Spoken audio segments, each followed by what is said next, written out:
ام سلیم نامی ایک عورت رسول کریم صلی اللہ علیہ وسلم کی خدمت اقدس میں حاضر ہوئیں اور عرض کیا کہ یا رسول اللہ، اللہ تعالی حق بات بیان کرنے سے نہیں شرماتا، اس لیے میں پوچھتی ہوں کہ کیا احتلام سے عورت پر بھی غسل ضروری ہے؟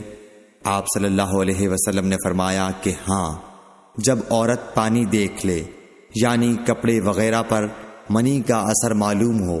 تو یہ سن کر حضرت ام سلمہ رضی اللہ عنہا نے شرم کی وجہ سے اپنا چہرہ چھپا لیا اور کہا، یا رسول اللہ، کیا عورت کو بھی احتلام ہوتا ہے؟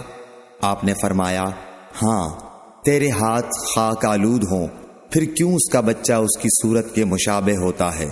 یعنی یہی اس کے احتلام کا ثبوت ہے۔ صحیح بخاری حدیث نمبر 130۔